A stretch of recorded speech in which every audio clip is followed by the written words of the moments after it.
At the end of tonight's session, you will get an exit quiz. We ask you to answer those questions. We've picked some questions for you to answer that we know are things you really need to know about, okay, to focus in on. You will get a copy of those results with your name on it. So hold on to those results because you will need that to show proof of attendance. So thank you for being here tonight. So we're going to do all of this stuff. We're going to have some introductions real quick. The field specialists are going to be able to talk with you about some things. You'll get some information about the content test coming up and the timeline and what that looks like. We'll talk about CareerBridge and what features they have to offer. We'll take a break. Then you'll hear from people like me and on my team from the teacher development office and the dispositions, of course. Then we'll have some time for Q&A at the end. That's what we're doing. So what are we going to cover tonight? I'm sure that's on a lot of people's minds. So we're going to talk about, whoops, sorry, I always do that. What an exciting time this is, how to make the most of it, information about your placement, student roles and responsibilities, how do I get started, what's expected of me, the mentor, a little bit about the coursework, what's your week going to look like, CareerBridge, a little about the content test. I'm going to talk about your IEIN number, what are dispositions, who's going to answer my questions when they come up, okay? We have this FAQ document for you, this frequently asked questions document that you can refer to. And another thing we're going to cover tonight is, yes, even if you feel like you've attended this orientation before, there are new things every term. So we really do thank you for joining in with us again tonight, even though it may feel like some of this is a review. This is a part of being that professional teacher, that professional educator that we know you are, that teacher candidate. So here's our undergraduate specialist field team. So I'd like to pass this off to Callie. Thank you, Barb. Hi, everyone. It's great to see you. Thank you for joining us tonight. I see a lot of familiar faces and names. So I'd like to just walk us through our team. This is our undergraduate field specialist team. We're led by our executive director, Lisa Mosier, and I am Callie Harris. I'm our manager of field experience operations. And we have a lot of field specialists on our team who are supporting you finding your field placements. We have Megan McCarthy, Tina Aurora, James Senatamba, Stephanie Block, Sophie Schwartz, Debbie Lisacatos, and Maureen Chertow Miller. So all of these lovely, lovely people are here to help you and support you in your field experience journey. And then one other quick mention, if you are looking to find your field specialist and know who your field specialist is, if you don't already know, you can find them under the Success Team list in your EAB or your Navigate app. And once you log into your app, locate the Success Team list, and you'll see who your field specialist is, and you'll be able to schedule an appointment with them. And that's how you can reach out. You'll also see their email address, and you can email your field specialist that way too.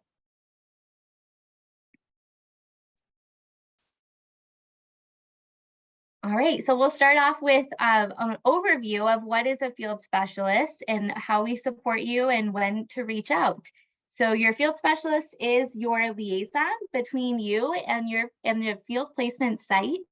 So the field specialist coordinates your field placement with the site that you're going to be at. We communicate all of that with you. We also will help you complete your field placement application. We meet with you to figure out what's the best placement based on your major, the courses you're taking, any concentrations you have. We will contact the site to request a field placement, and we also confirm your placement in our SONIA system and let you know about that placement that we confirmed. Sometimes there happens to be additional processes required by the district For example, a district might require a TB test or a physical. So those things we will help you navigate. And then we also arrange all of your field placements, and that includes your practicum and student teaching placement. You can reach out to your field specialist through your Navigate app or by email or phone call. You can schedule appointments with us through the Navigate app, as I mentioned before.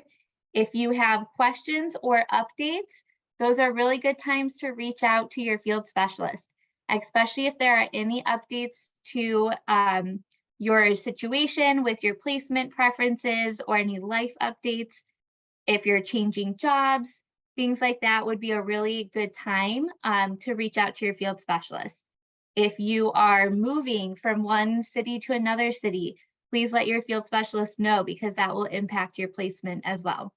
So big life changes, reach out. Any questions, reach out. And if your preferences for your placement, if any of those things change, definitely reach out to your field placement specialist.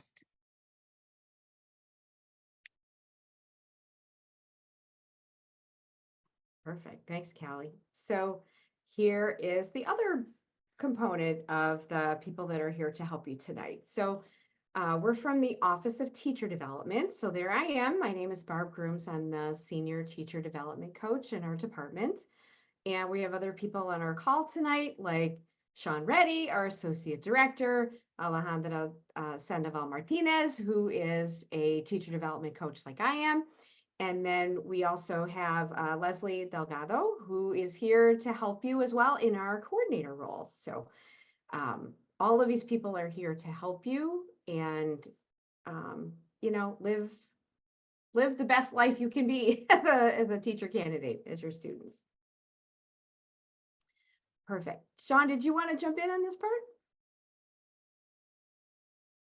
Sure, thanks, Barb. Welcome, everyone. So yeah, this is a mandatory meeting for a couple of reasons, and one of them is it is really the start of your teacher candidacy. It's the beginning building blocks as you move towards practicum and student teaching. It's when you become intimately familiar with the NLU's professional dispositions and start to practice them. And putting theory into practice is a really important part. So part of what we do as teacher coaches is support you throughout. If we have situations where you are struggling, facing challenges, we come in and support you. We are here for you. We have multiple ways that we can be reached throughout the quarter. We'll talk a little bit deeper into what that looks like,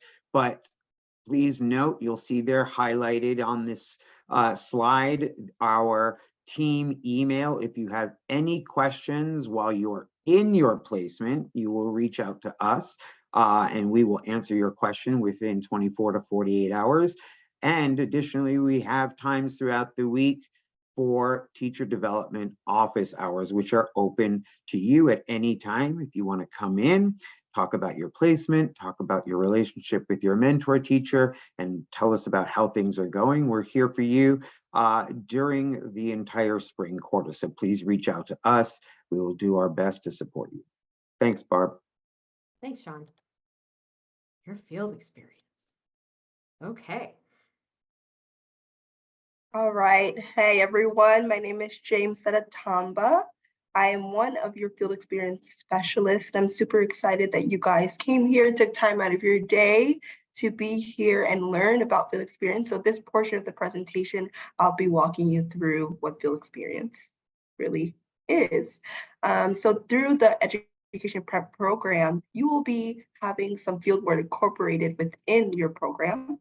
I love this quote here that says, we believe that educators learn best by doing. So we prioritize your opportunities to be in the field working with students. You are going to learn best by doing. And so that's why we put such an emphasis on field experience and why we take our time to really walk you through that process. But don't feel like you're alone or through the process. As Barbara already talked about, you have a whole team of support. This includes your mentor teacher that will be on site. Your mentor teacher is your lead teacher in the classroom that you'll be working with. You have the NLU faculty supporting you and rooting for you. You have a teacher development coach that's forming and also a field coach, and then you have a field experience specialist that'll help you with that process all the way till graduation. Slide, please. All right, so what is field experience exactly? It's a few things. It's definitely a required component of some of your courses. So there are some courses that don't have field hours at all. They are just normal courses, and then others require specific field work. It's definitely an application of your academic learning in a real world environment. This is going to allow you to build skills that are going to be needed to be a lead teacher, as well as there are some linked assignments that directly related to the time in the field. Please keep in mind that you definitely have a syllabus that your instructor will give you, so please plan your time accordingly when going into the field. They will send out a recording of this presentation along with this PowerPoint, I believe. And here linked at the bottom is a review of our OLP Policy and Procedures Handbook. I really encourage you to review this handbook. It's very detailed with all the information of your field specialist, this team, and just things you need to know about field experience. All right, placement options. I'm sure you're wondering, where can I actually be placed to do my field experience? There's actually a variety of different educational settings. Some of the settings include here listed as public, charter, private schools, as well as Head Start and Early Starts. We also have placed students in community-based child care centers, as well as family child care centers. When you are thinking about being placed, some items to consider might include, where do you work? If you do work in the field and the field meets the requirements of the program that you're in, as well as the setting needed for specific courses, then yeah, definitely go for getting placed there. We'll definitely do our best to get you placed there. Also, I would consider, do you drive or do you use public transportation? Getting to the field in a timely manner is really important. So maybe thinking of being placed near your actual home or maybe your place of work. If you use public transportation, is probably more important. Also thinking of, what kind of setting do you see yourself being in? This is not just a thing that you check off your list. Field experience is really giving you that real hands-on experience of being that lead teacher. So really think about that as well. Yeah, and that's basically just things you want to be considering when you're thinking about your placement here.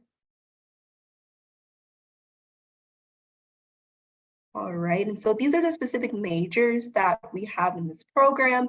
We have the early childhood education major, elementary education major, early childhood and elementary double major. We also have the secondary English and then secondary math education majors, infant toddler studies, and applied educational studies. And there are handbooks linked for each major as well.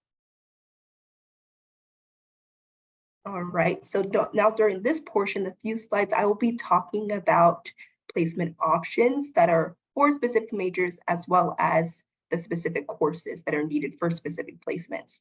The first part, I will be talking to students who are in the licensure programs.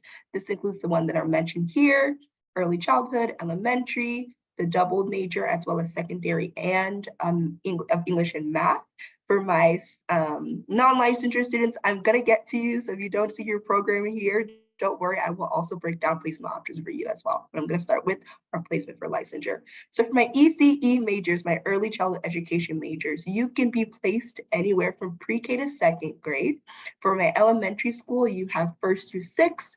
For my early childhood and elementary double majors, you will be placed from pre-K to 6th, but there are some specifics with your placement, so keep an ear out listening for those specifics coming up in the next slide. And then for my secondary English and math, you will be placed from 9th through 12th grade, but there's also specifics with that as well. Next slide. All right, like I mentioned for my ECE program, we're looking to place you from pre-K to second grade setting. But if you're taking a course that is titled ECE 324, this must be completed in a pre-K setting. All right, for my elementary education majors, you are definitely good to be placed anywhere from 1st to 6th grade. For my early childhood and elementary double majors, just like ECE, if you're taking a course, ECE 324, it must be completed in pre-K setting. You need to have at least one experience in 3rd through 6th grade, as well as for student teaching, you need to be placed from 1st to 2nd grade. We find that this is best because you will be taking your content tests in both ECE and elementary, And so those are the two grades that really overlap with both of those grade bands. All right, and so now my licensure for secondary, those who are taking in a major secondary English education, like I said, you will be in 9th through 12th grade, as well as same for secondary math education. There are some specifics though with the endorsement, and I'll talk about that more on the next slide.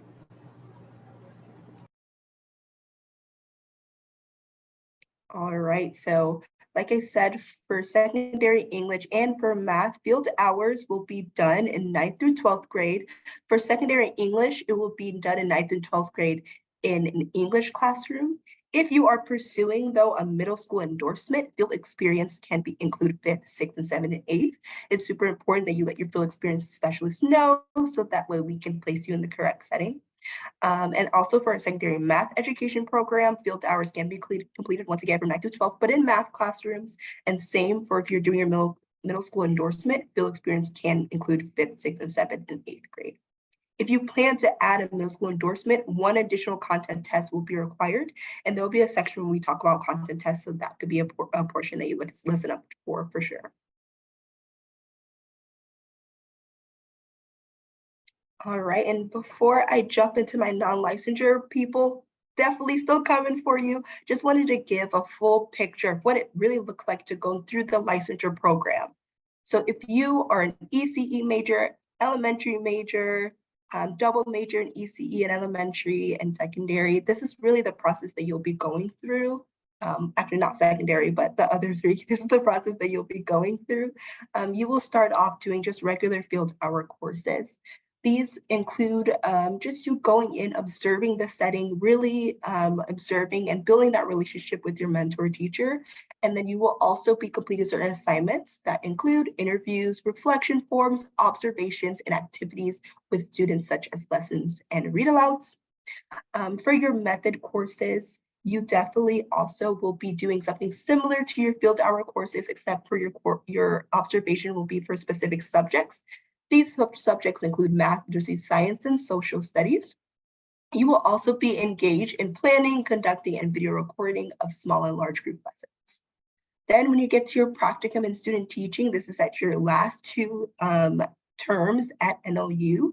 Practicum is second to last, student teaching is the last. And we call that linked placement because wherever you're placed for your practicum, you will also be placed for your student teaching. And it's really taking everything you've learned through your whole field experience process and putting it to the test. You will at some point during your student teaching also be taking over the classroom. During your practicum, you will be in the classroom 2 days a week for 10 weeks to get a total of 20 full days. And then during your student teaching, you will be in the classroom Monday through Friday, 5 days a week to get the total of 50 full days. Next slide. All right, for my non-licensure peeps, thanks for hanging on and listening. And so in the non-licensure program, this includes infant toddler majors as well as applied educational majors. In these majors, you will be focusing on being placed either in birth through pre-K, and that definitely age can vary depending on the course. And then it's similar, a little similar for applied education studies, except you're going from birth through 6th grade. Also, that can vary depending on the course. Next slide.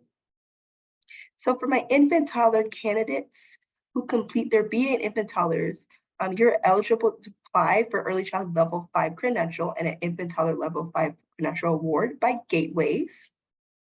Candidates will also earn an early intervention development therapist credential through the Illinois Department of Human Services. Your internship will be the last thing that you do at your last term. You will be completing 150 hours with infant and toddlers. For my applied educational studies majors, you'll be pursuing these majors who are interested in working with in education adjacent roles. With this includes maybe like supporting family or maybe social service work, working as a home visitor or family service coordinator out and inside of school time. Candidates who complete their BA will also be eligible to apply for an Early Childhood Level 5 Credential Award by Gateways to Opportunities. You will also have an internship at the end of your educational experience, your last term. This will also be 150 hours that can be completed in a variety amount of settings. I'll pass it back to Callie. Thanks, Jamesetta. So the next few slides, we're going to go over the OFE, which stands for Office of Field Experience Placement Process. This slide is an overview of the process broken down into 5 steps. So we start with step 1, where you're introduced to field experience by your advisor. Your advisor or success coach should be introducing Sonia to you and walking you through your degree plan and showing you, which courses will have field experience. Your degree plan is really important for you to also be referencing. So I encourage you to have a copy of your degree plan. If you don't have a copy, please ask your advisor or your coach to give you a copy so that you can be looking at what courses are coming up with field hours. Step 2, you're going to complete your checks. You should have already done that if you are starting field hours in the spring, or if you are continuing with field hours in the spring, your checks are done.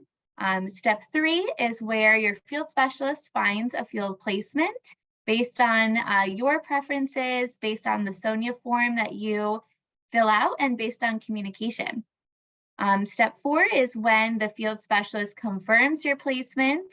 We do this in Sonia and we email you the confirmation. And step 5 is when you contact the mentor teacher once you hear from us, your field specialist, and then you will reach out and arrange your schedule for field hours in the classroom. So we'll go on to these steps in a little more detail in the next slides. All right, so step 1, this is where you're identifying your field-based courses using your degree plan. I highly recommend you print out this reference here as well. The little picture is showing a summary of field experiences document. So I recommend that you have your degree plan printed out and this summary document so that you can look up the courses that you have with field hours, and you can learn more about the assignments that you'll have in these courses. So the summary document will be linked in the slide deck, and you can access that once you get the slide deck. All right, so then step 2, this is when you are logging into Sonia, you are starting your checks. These directions are just review on how to log into Sonia. And there's also a link on this slide for mentor teacher assistants logging into Sonia. The mentor teachers they won't need to be logging into Sonia for timesheets in the spring, but when you get into your practicum and student teaching, your mentor teacher will need to be able to log into Sonia. We can go on to the next slide, thank you. So you have completed your Sonia checks. Your checks were 4 important pieces: the criminal background check verification, the mandated reporter training, OFE acknowledgement form, and the application for field hours. The application is what your field specialist looks at to see what your preferences are for the field. So it's important that you put a lot of detail on that form and you are able to talk about your preferences with your field specialist when you meet with them. The only time that you might need to redo a check in Sonia is if you are switching site types. So for example, if you are starting at your place of work, but then because of your course or a situation, you need to get field hours at a school, a public school, you're going to need to do a criminal background check. So it is very important that you communicate with your field specialist, and they might put you in a placement group that's called a continuing at new site type, and it's going to give you a new check option where you can upload a new criminal background check verification. So that is something you might need to do if you are switching to a school site from your work site, or if you're switching to a CPS site, they have their own process. So you'll need to you'll need to do a new criminal background check in those situations. So again, just be in communication with your field specialist. They will let you know if you needed to do that, and they would put you in a new placement group so you'd get email communication about that. And then one other important thing to note is if you are in Chicago Public School System, for student teaching, they have a CPS student teaching application. It opens depending on when you are student teaching, but this will be an additional check that you need to do. There's a part 1 and a part 2 of their application process, and that will show up in your SONIA as well. So if you, for example, if you are student teaching in the winter term or spring term of 2025, so not this spring, but 2025, you might already see a check in your SONIA checks page that says CPS student teaching application. You don't need to do anything yet. The application window hasn't opened, but if you've been placed in that group in SONIA, that's something you might see. So just be aware that that application is coming up for student teaching in 2025, and we'll let you know when those deadlines are and when the window opens. All right, next slide, please. Okay, so step 3 is where your field specialist works on your placement. Again, they are the liaison between you and the site, so they're reaching out to the district coordinator or the principal at the site, and they're sending your placement request letter and working to secure a mentor teacher for you. So your field specialist is going to be reaching out to you. They've probably done that already for spring, and they'll do that again for fall term and next year. And they'll find out your preferences, and then they'll reach out to the site on your behalf to secure a field placement. If it doesn't work out at the first site, we'll go to, option number 2. Sometimes if option number 2 doesn't work, then we'll have an option number 3. All right, we can go to the next slide. Step 4 is where the field specialist confirms a placement. You will find out when a placement has been confirmed because we will email you to your NLU inbox, and we will tell you that a placement has been confirmed and secured for you. We'll give you the dates of that confirmation, so of the placement. We will also give you the confirmation documents, so you know where your school is, you know the address of the school, you know who your mentor teacher is and the mentor teacher's email. And it's important that you will then reach out to the mentor teacher and you'll schedule your first day. We do really stress that you reach out to your mentor teacher 2 to 3 weeks before the term begins. So if you haven't reached out to your mentor teachers for spring term, I would highly recommend you do that now. All right, and we can go to the next slide. And here, slide is a view of where you can find that placement document and placement information in SONIA.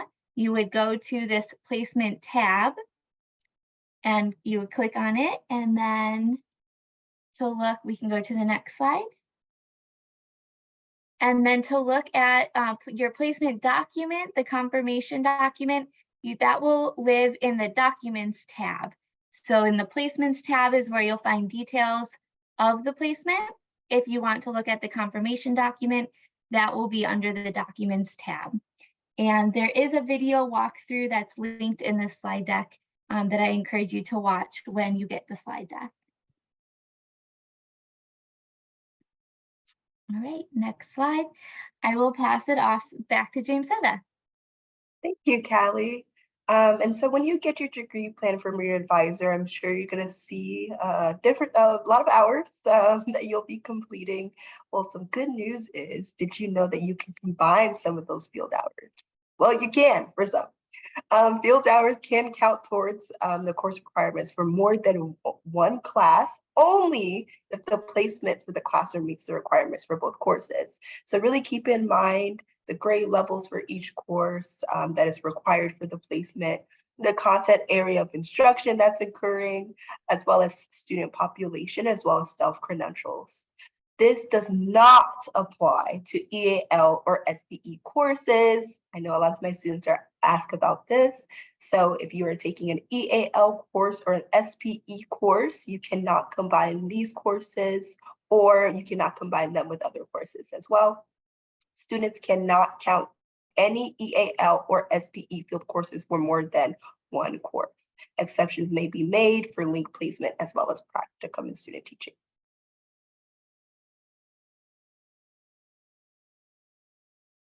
Passing back to Callie, I believe. Just a quick, Oh. no worries. So this is just an overview of what you will see in Sonia when you first log in. This is known as our homepage, our home base.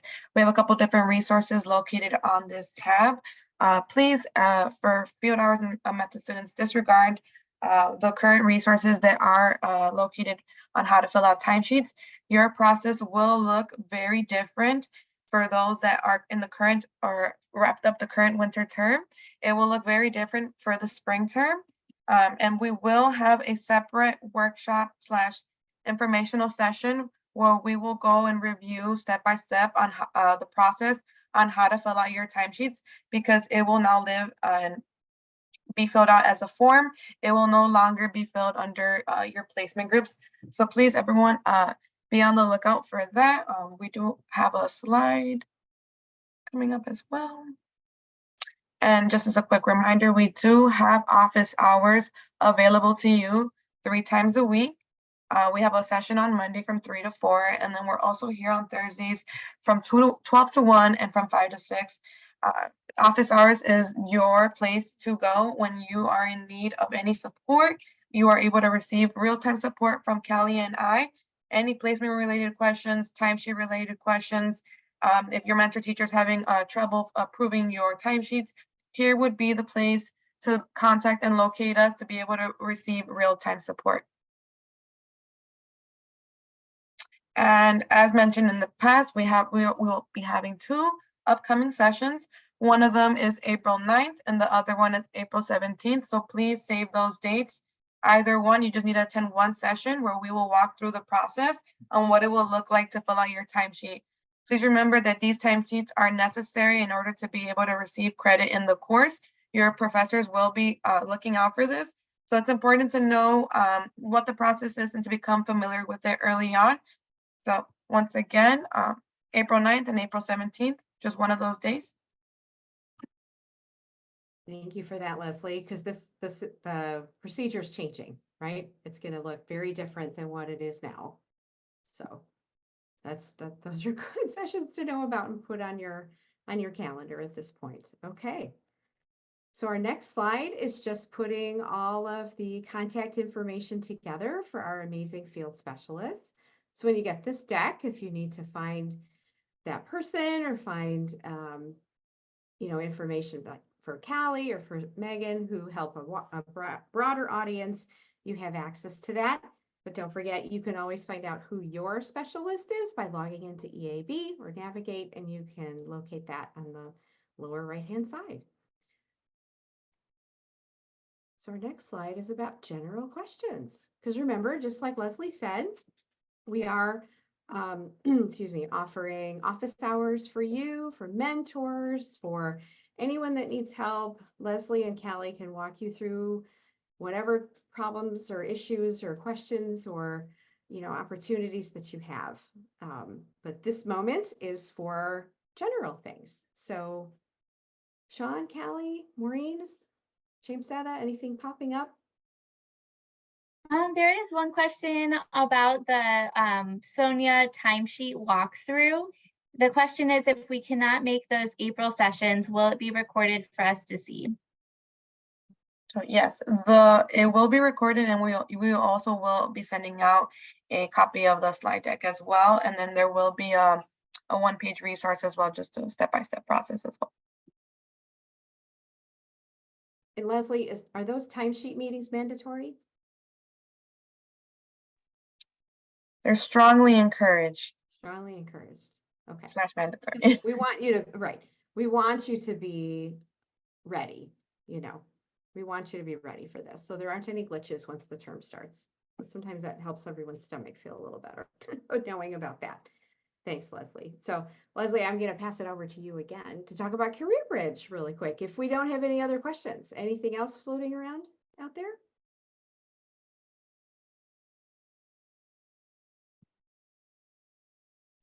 There's just a question about links being shared for the April timesheet walkthrough, and yes, the links will be shared out. Hello. Just like you got an invitation to this tonight, you will also, everyone will be able to access that information. Perfect. Okay, so we'll talk for a second about Career Bridge. All right, everyone. Career Bridge is a resource that is offered by NOU. It's not just for students in the Ed Prep department. It is open to anyone that is a student at NOU. They have two separate locations where you can find them. One is in the Chicago campus on the 18th Street building, and then in Wheeling as well. So what does Career Bridge offer? They have resume reviews, job fairs. They can offer one-on-one appointments, help with mock interviews, help with the cover letter. And just to note, students that are participating in the secondary program, you will need to share your resume to complete your student teaching application. So just a heads up, this is a great resource to be able to visit when needing help with your resume. And did you know that you can include your field experience on your resume? It's typically listed after professional or directly related experience. You can add specific skill sets, specific subject knowledge, and also any work that's been in relation to the field. And events to look out for, they do host resume workshops. They have employer panels and job fairs as well. I know that they had one earlier this month, if I'm not mistaken. But another amazing resource that I do want you to look out for is Handshake and Handshake events. It's a great resource that is open to you as a current NOU student, and it is available to you for free as well after you graduate. So if you ever find yourself in need of extra resources in regards to like employment or knowing internships or what are there to offer, feel free to visit Handshake. That's such a great resource, Leslie. Yeah, so even someone like me who graduated in 19 blah, blah, blah, blah, I can still go back to Career Bridge and they'll still help me, brush up my resume. Not that I'm going anywhere, but. And so if you have any questions, your point of contact for Chicago, or if you're an online student, it will be Marissa. And if you're in Wheeling, you can go ahead and contact CEPTAP. Their emails are located on the slide on the left-hand side. Thank you. Thank you so much. Any other general questions? Here's another stopping point.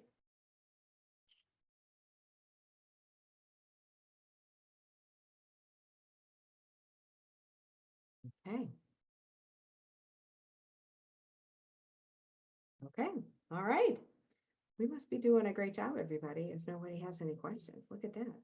So next is a very important topic to share with you. It's about the content test or the licensure exam.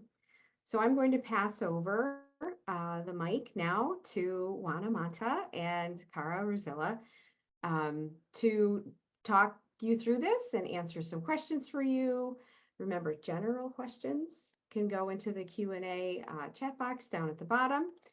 And I will pass it over to Cara. I only see you, so I'm going to pass it to you. Here. Yes. Juana is out of town, so I am Oh. praying for both of us tonight. Thank you. Thank you. And I'm Cara Ruzilla, and I work with students on the early childhood exam, and Juana Manta, who's not here tonight, works with students on the elementary exam. And we've put together supports for students who are preparing for both.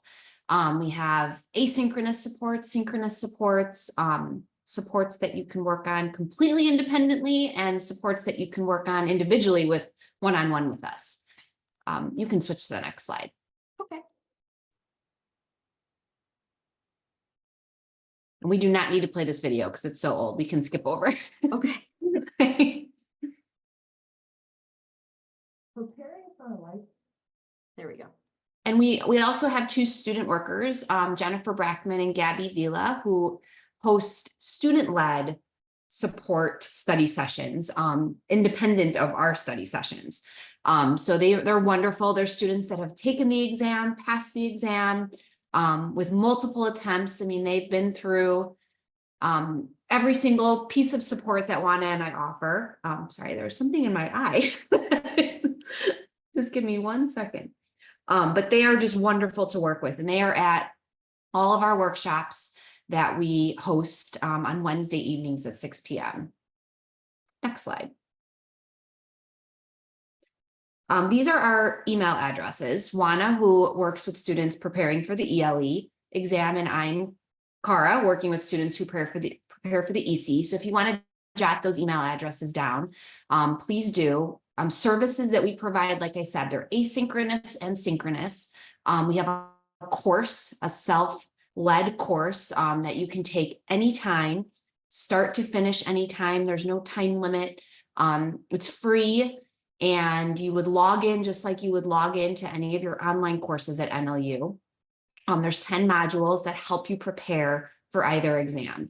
Like I said, we have workshops on Wednesday evenings from 6 to 7 that are on Zoom, held by either Juana or myself. So if you're preparing for EC, you would come to the workshop I host. If you're preparing for ELE, you would go to the workshop Juana hosts. And if you're doing both, which many students end up, deciding to do both, what most students will do is focus on one licensure exam and then pass that and then focus on the second one.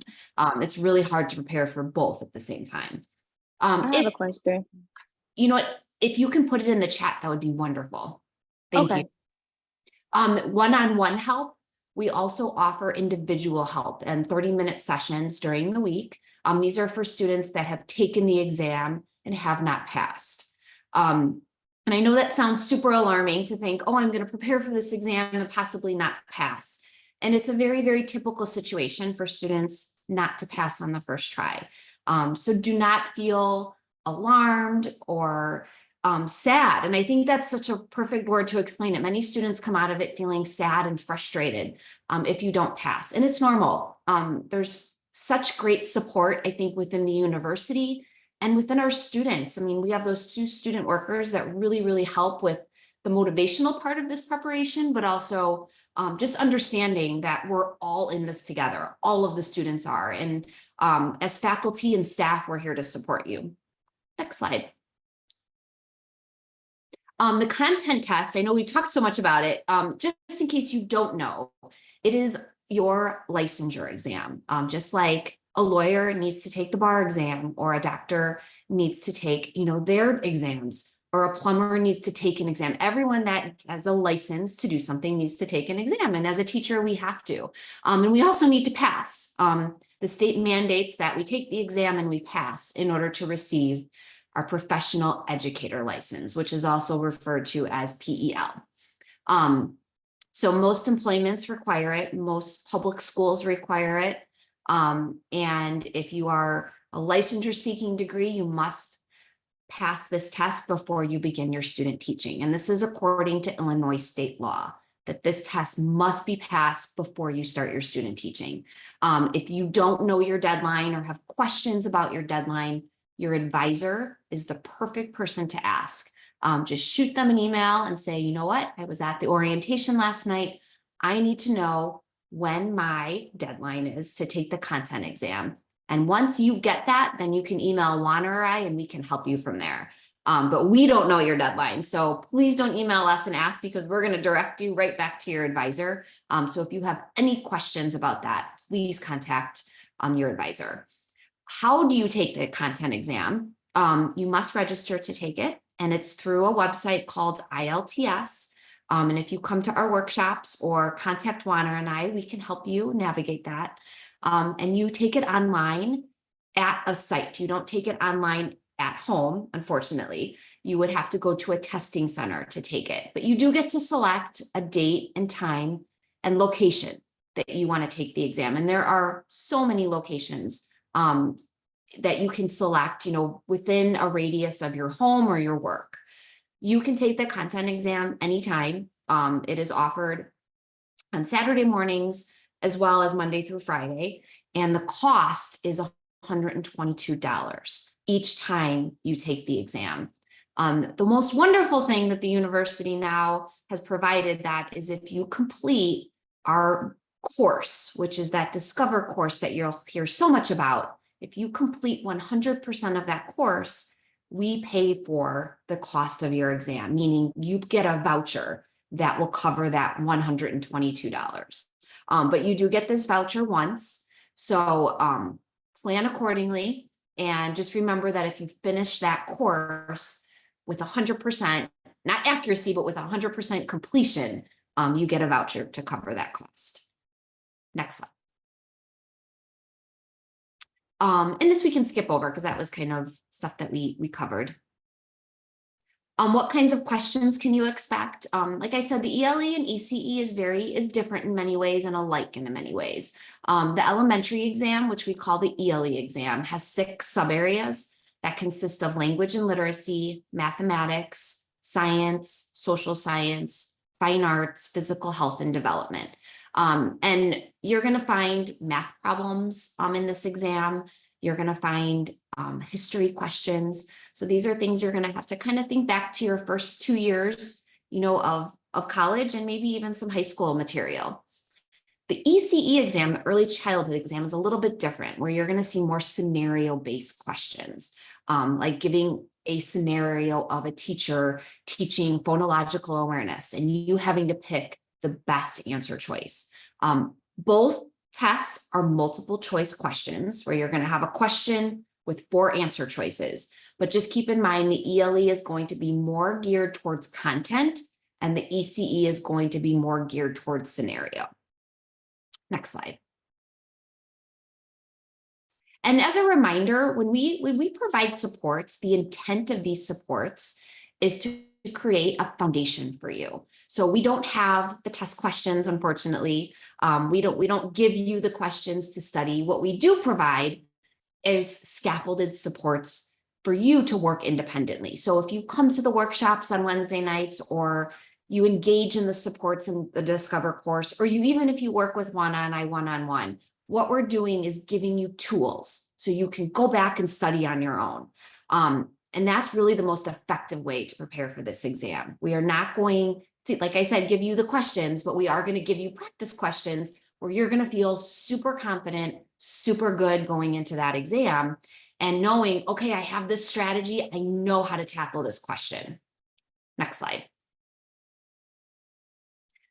Discover course, like I said, it's 10 modules, it's asynchronous. You can do it from the comfort of your home. If you complete it, it's a $122 voucher. You don't even have to come to the workshops if it doesn't work with your schedule. The Discover course is great. It's a great base to start with. If you feel like you need more, the workshops is the next thing that you can start, adding to your toolbox. If you can't come to our workshops, we record them and we drop them into the Discover course so you can access them at any time. Next question. No, next slide. The content test Discover course consists of step-by-step guides to registering for and scheduling the exam. So if you have a question about how to register, how to schedule, that's all in the course.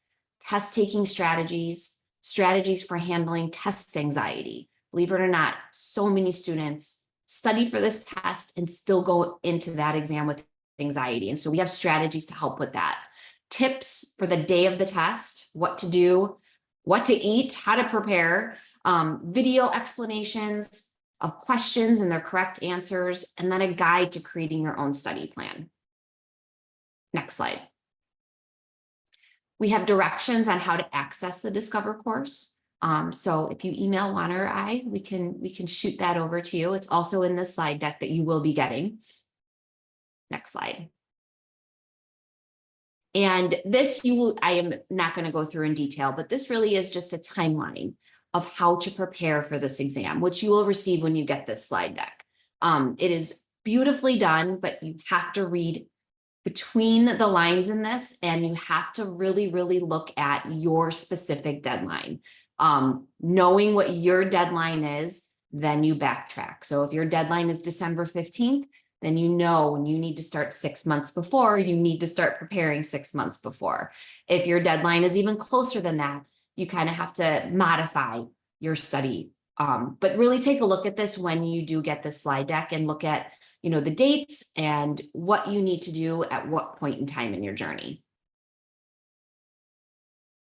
We also have a frequently asked questions doc that is now probably 50 pages or more of every question that we have been asked by students. So when a student asks a question that's not on this document, we add it because we know it's probably going to be a question that comes up again. So when you do get the slide deck, make sure you look at this before reaching out to anyone, because your question is probably already in there. And rather than waiting for an answer, you may be able to find it right away.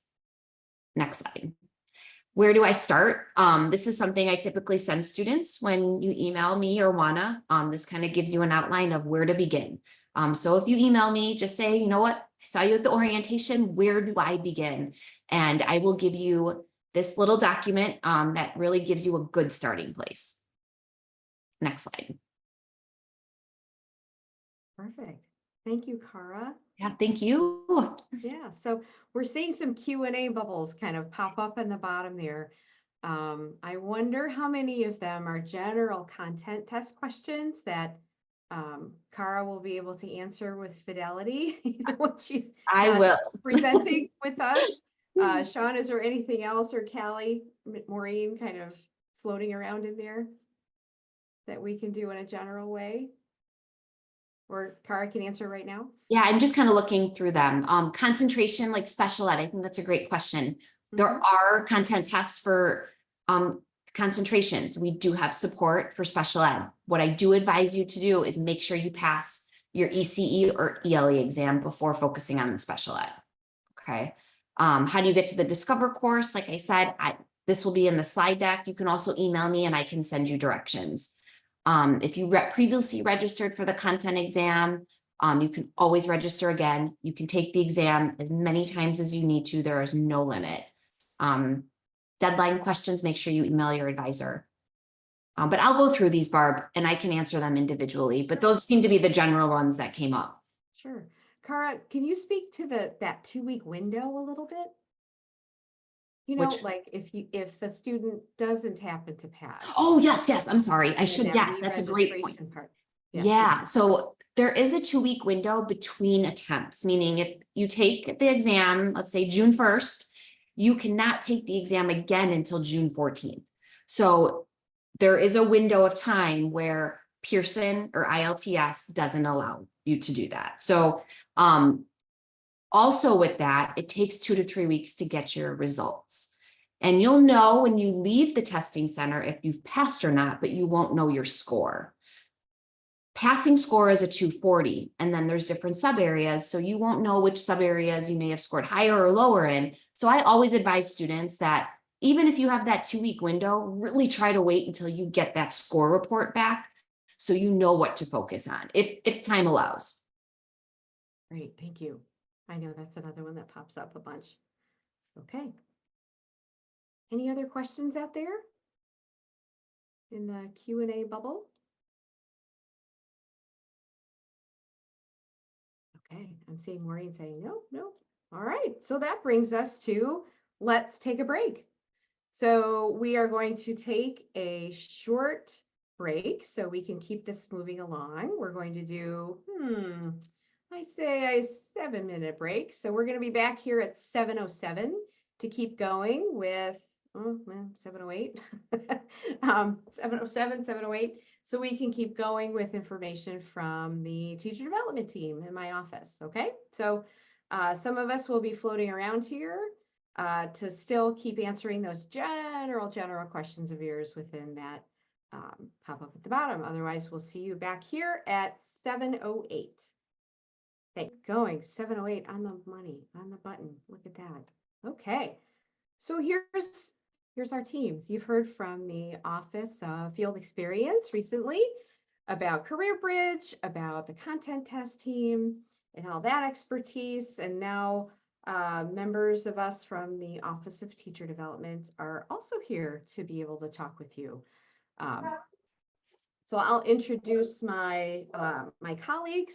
by name here, just to keep things moving along a little bit. So we have Sean Reddy again. He's the Associate Director of the Office of Teacher Development. Alejandra is a field coach, a teacher development coach like I am. And Leslie is our coordinator. She's the person that walks you through office hours and does it in such a beautiful way. So Jamesetta had spoken to this earlier today about the importance of completing field hours. Sean, I think this is a passionate slide for you. So yeah, I'm going to turn this over to you to speak your magic, speak your wisdom. Thanks, Barb. So up until this point, we've been talking a lot about the logistics and other aspects of your experience in the Ed Prep program. Now we want to dive into what you're actually doing when you are in your field placement, conducting field hours and methods hours. We stated earlier in this presentation that these are the beginning stepping stones as you move through the stages of your teacher candidacy into practicum and student teaching. We want you to really begin to shift your mindset a little bit when you are attending your field placement and your observation hours. We're going to start reinterpreting what we mean by observation hours. And what we mean by that is taking advantage of every minute you are in your school, in your classroom. We want you to really think of it as a way, as an interview process, because all eyes are on you. Your school admin, your mentor teacher, teacher colleagues are watching, are observing you while you're observing students. And so really you should be teaching this as an interview moment. We have a number of students that graduate out of student teaching with job offers because of their field hours and methods hours relationships that they build. So we ask that you really take on that beginning practice of professionalism in the classroom. What does teaching mean? This is an opportunity for you to start developing your teacher identity, the teacher that you want to be. And so when we say field hours, methods hours, we're really looking for you to be active participants. What we mean by that is, yes, you're there observing, you're there working on assignments for your classes, but you're also there to take advantage of all teaching and learning opportunities. And the way to do that is to really develop a meaningful relationship with your mentor teacher and the students that you are observing, taking advantage of any opportunities that your mentor teacher suggests to you in terms of leading any teaching and learning activities in the classroom. That means building relationships with students, getting to know them, not just in the classroom, but getting to know their lives, doing one-on-one instruction, small group instruction, and at times even whole group instruction.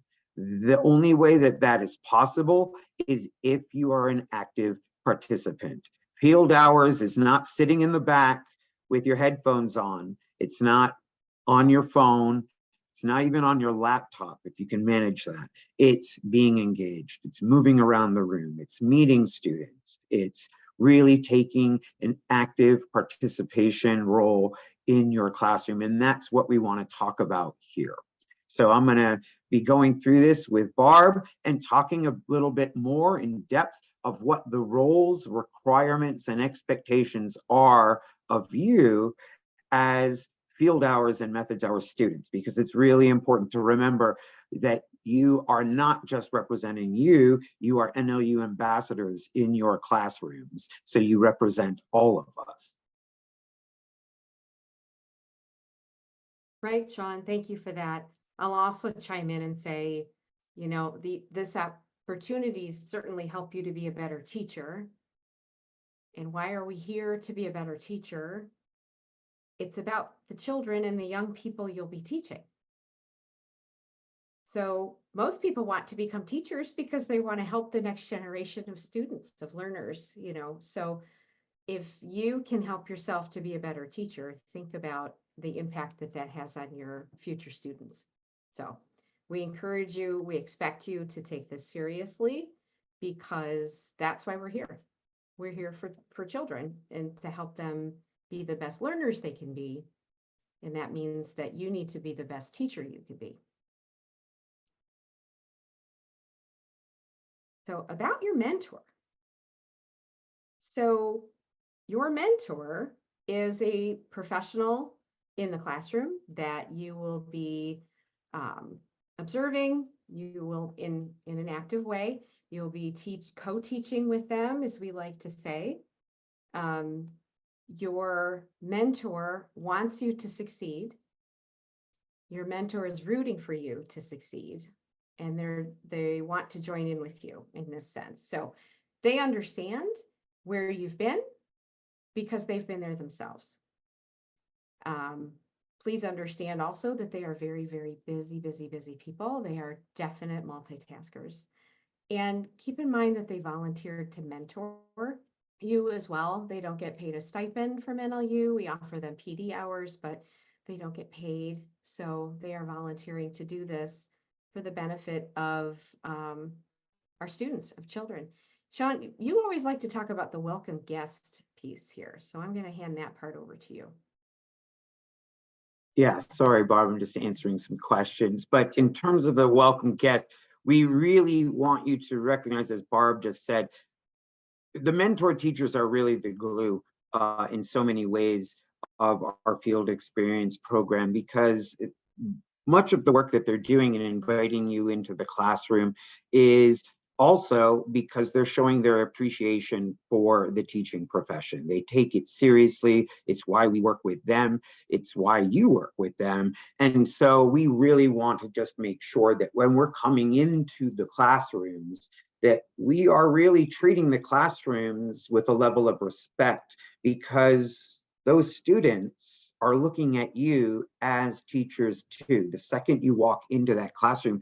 And to be honest, in many ways, those students are going to be some of your best teachers as well. So when you're putting your theory into practice, what you're learning with instructors, you're really going to be engaging with your students and your mentor teachers to really try out all of that pedagogy that you've been learning at NLU for yourself. And this is the way you personalize it. So really take advantage of being in that classroom and really recognizing that you're being welcomed as that guest that comes into that classroom. So again, showing that level of respect means being engaged. It means being participatory. It means wanting to participate and taking advantage of every opportunity.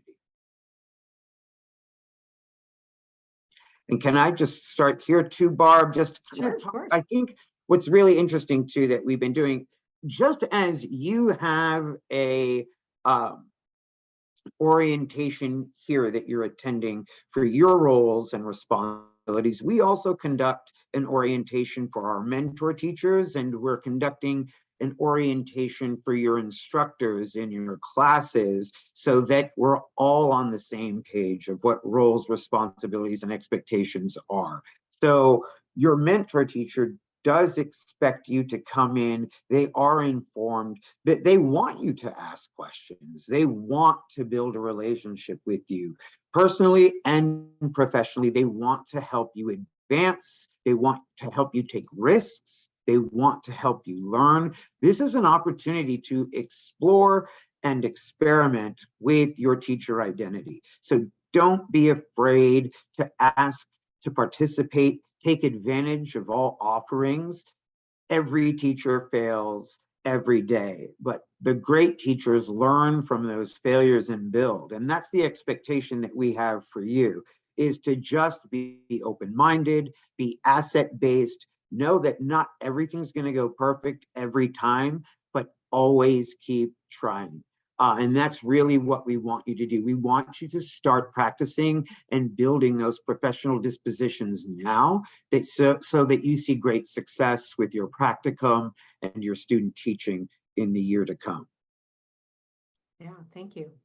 So to reiterate even some of the things that Callie had said earlier about, mentors are expecting you to communicate with them, to introduce yourself. So it is 2 weeks before the term begins. So if you have not reached out to your mentor teacher yet, this is the time to do so. Set up your schedule, set up your calendar, ask them, just send them that initial email. So linked in the deck, you could see under the word communicate there, it says introduce yourself. There's an email template you can use to get yourself started if you like. Plan ahead. Keep that in mind. Mentors are very, very, very busy people. They will plan weeks, sometimes months in advance. And they have a responsibility to their students, certainly, but also their administration. They have to turn in lesson plans. They have to plan way ahead of time. So if you have something you need to do for your coursework, please sit down, let them know about that so that they can work with you to be able to make sure you're getting all that you have time to get everything done that you need to do for your course. Please be early, not late. Like my daughter's soccer coach says, if you're on time, you're late, right? So be there 5 to 10 minutes early than your stated time. It's showing respect in that sense. Then if there's anything unexpected that pops up, you still have time to manage everything. So again, if you're on time, you're late, okay? So join in. That's that thumbs up right there. Mentors are expecting you to join in. They want you to join in. And I know it's uncomfortable at first. You may not know the students, you may not know the mentor, you may not know how all of this works, and it's really hard to kind of raise your hand and say, hey, mentor, I want to be able to do this. I need to do this for my class, but I don't know how to say that. It's okay. Just say, I'd like to be able to help, or is it okay if I were to just walk around and answer questions of students? I would be shocked if they said no. So again, ask, join in. They are expecting you to. They really want you to. And then ask questions, ask them when is the best time to ask questions as well. So it may not be exactly in the middle of a lesson, but maybe before, maybe after, take some notes, be an active participant in that sense. But they expect this, okay? So ways to set yourself up for success. This is really important. Just like I said, take initiative. Don't just observe. Please know in your heart, it's okay not to know everything. That's why you're here. If you knew all of this, you would have your license already, right? You would be having your own classroom already. So no one expects you to know everything. Everyone expects you to learn more than what you know now. So that means taking initiative in that sense. Please dress professionally for the site. We're going to leave the sweatpants at home. And as Sean said earlier, begin your career connections now. I cannot tell you how many times I have students come back and say, Barb, I just got offered a position. I can't believe it. Or I just got offered an interview, So use this as definite opportunity. So build those relationships now, because those connections just keep growing and growing. And sometimes if, for instance, there isn't a position in that particular building where you're doing your student teaching, directors have connections with other directors, principals have connections with other principals, and they all talk with each other and they send people over in different places. So just take that to heart. Ask CareerBridge for help. So when you have questions, because we know they come up, please, please, please, first of all, when you get this slide deck, bookmark it so that you have it to reference in the future. Everything that's in this document that's underlined has a direct link to active and accurate and continually updated information. So just like you see here, FAQ document, check that first. Like Kara said earlier, there's questions that people ask, and if it's a new one for us, we drop it in there. Click on that link. And then you don't have to wait for someone to reply to you. So click on that link and see if that question is there. Ask your mentor, ask your course instructor, attend those office hours, especially if you're having trouble with Sonia, you know, Leslie and Callie can help you with that. And the key point here also, ask for help early. If you don't wait, oftentimes those little baby problems can get solved before they become great big issues. Don't wait if you have a question or if there's an issue. So your roles and responsibilities here. Don't forget to verify your experience dates in Sonia by looking at your placement group, okay? We've talked about this a few times. Email your mentor 2 to 3 weeks in advance. Introduce yourself and you schedule that first visit. Like Callie said, also, you may be asked by your placement site to complete another background check. So just be mindful that that might pop up for you. It's unusual, but your placement specialist will let you know. Dress professionally. When you meet your mentor, let them know the topic of the course that you're taking. They don't have access to that information, so they're going to be curious. They can help use that information to guide your experience. So if they know you're taking math methods, they may steer you in that direction, right? So share general information about your assignments with your mentor so that they can guide you in that way. Take initiative, remember, ask questions, and certainly ask for help. So as Sean had mentioned before, just like we're having an orientation with you, we already had orientation with mentor teachers, so they know what to expect as well.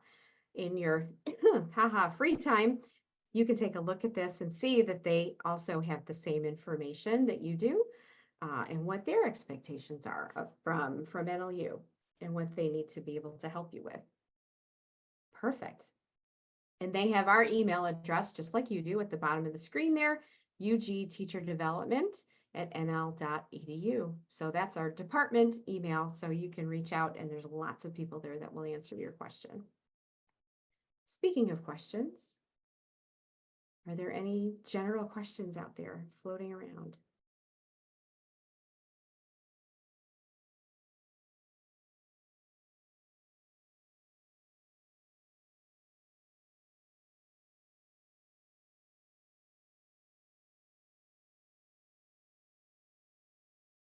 No.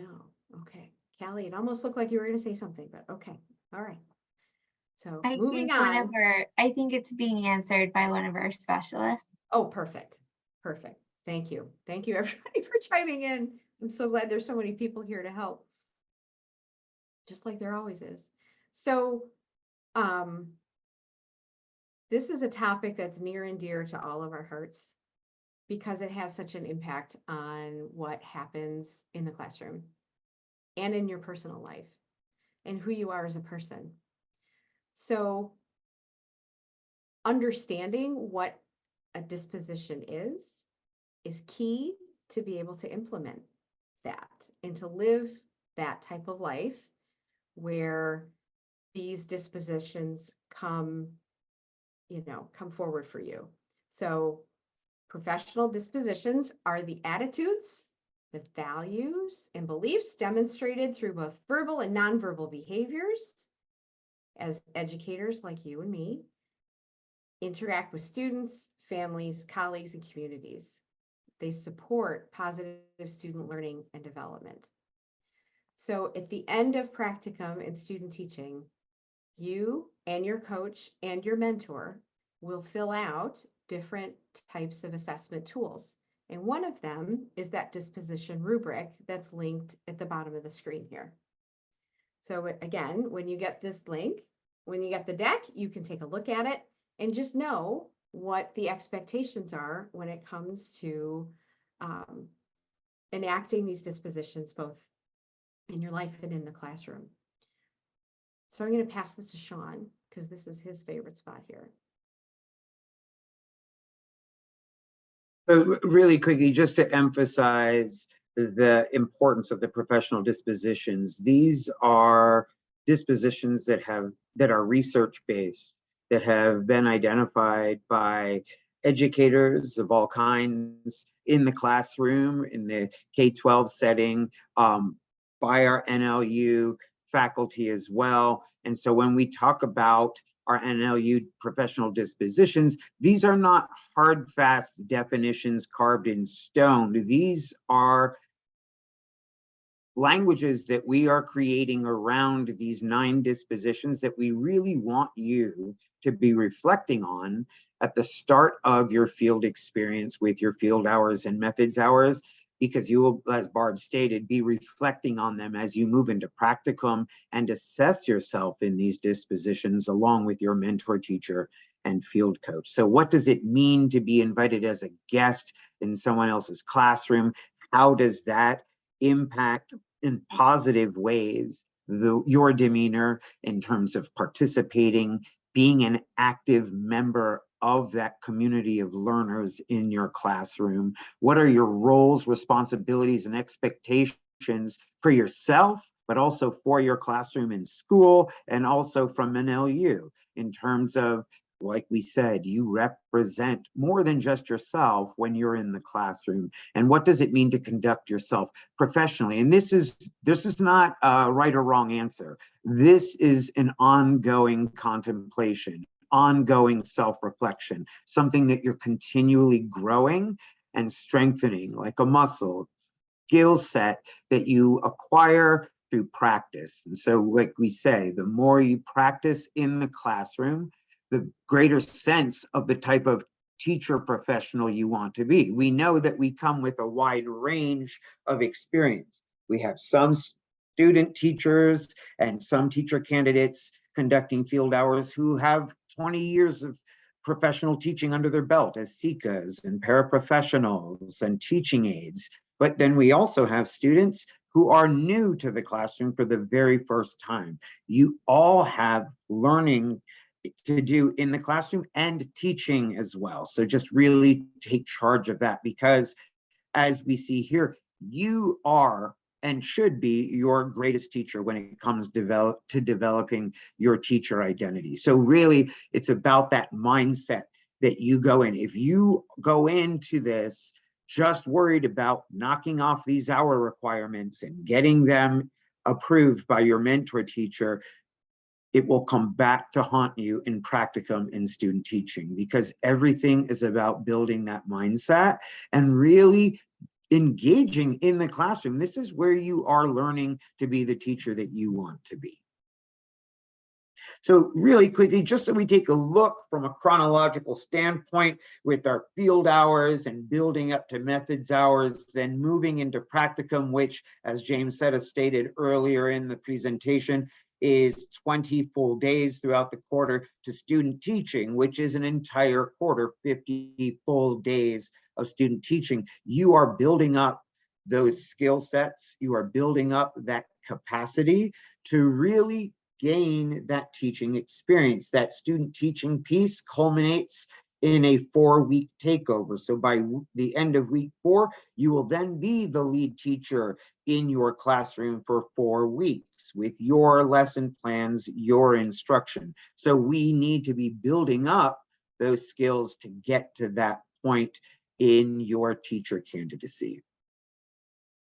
And then here you'll see in the following slides as well, this is not a one-off where you're being introduced to the dispositions and we say, have at it, good luck. No, we will be touching base with you multiple times until you graduate on these NLU professional dispositions. And here you see what the subheadings are for all 9 of these dispositions: dependability, communication, resourcefulness, cooperation, perspective taking, responsibility, interactions with others, social equity mindset, and ability mindset. When you are at your field placement during your field hours and methods hours, you're going to be reflecting and be asked to reflect on these dispositions and where you think you are with them. And the teacher development team will be reaching out to you in multiple ways through additional orientations, through support documents that help you conduct self-reflection by communicating with your instructors and your mentor teachers, what those expectations are, so that we're all working together as a support system for you to be the best teacher that you can be. And so these next few slides really are for you to really begin your reflection piece. There's 9 slides that Barb is slowly moving through that we want you to take time, once the deck is sent to you for this presentation, to go back and read what these indicators are for each of these dispositions. We will, again, be seeing these in multiple ways through the dispositions rubric, through documents that we create to help you with guidance on how to think and reflect on these and practice them in your placements. But the suggestion is, when you receive this deck, to go back to these 9 slides and take time on each one of them and think about where you land in them right now and what steps you want to take to find growth in each of them.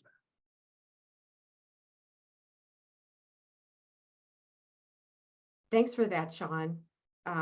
We can't emphasize these dispositions enough, because experience has taught us in our department that the students that are conscious, that are reflective about the dispositions and how they show up in the classroom and in that person's life, is a real indicator as to how successful they are as a teacher.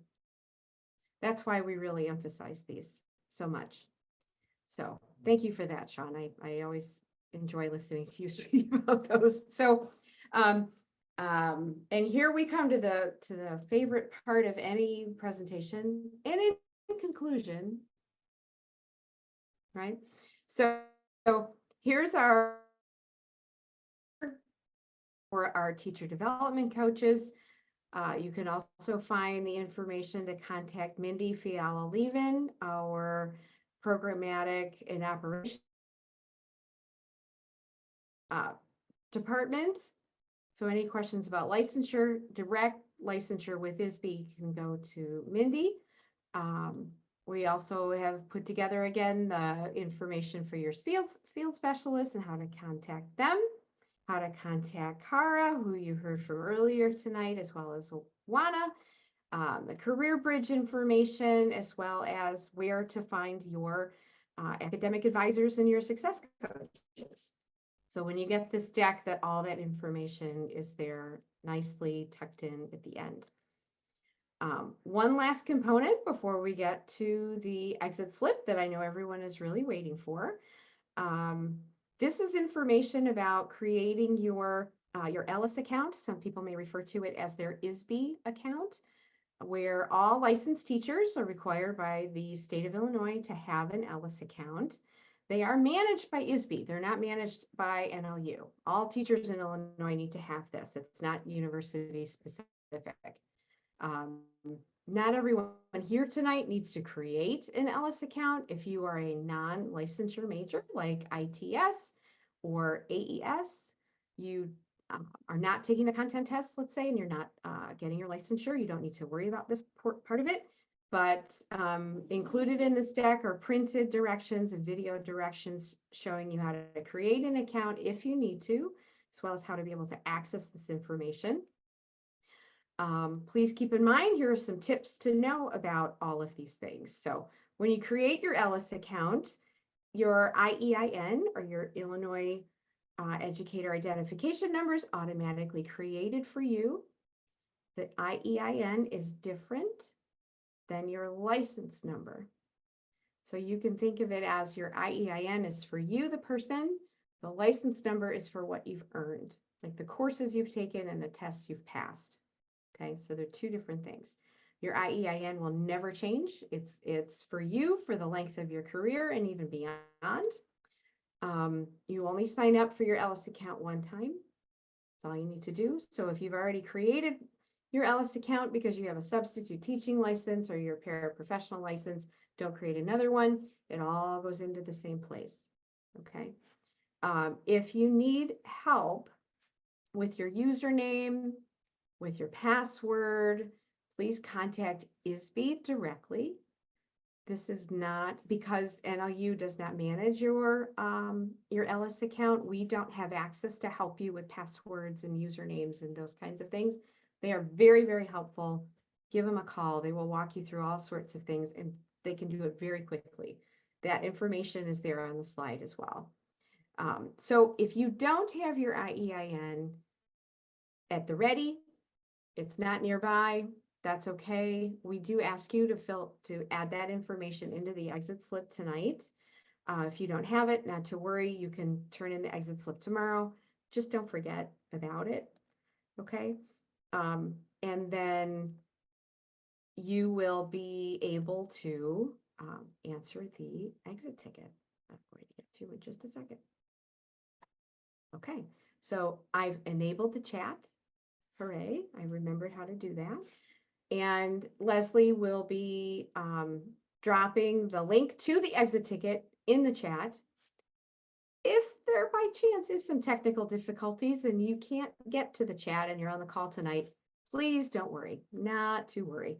As soon as this video is done rendering, we will send you a copy of the video. We will send you a copy of the slide deck. We'll also include a copy of the exit ticket itself.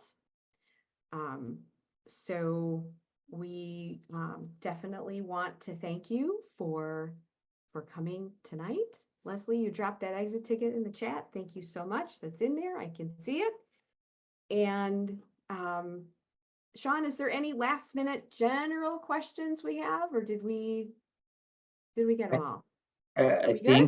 I think we got it all. Just have a great spring quarter, everyone. We're really looking forward to your experiences at your field placements and hearing more about your experiences as you come to visit us during our office hours or reach out to us with any support you may need. Sandra, I see you have a hand up. We'll stick around for a few minutes to answer any questions. Feel free to come off mute. With that, for the rest of you, feel free to take advantage of the rest of your evening and have a good night.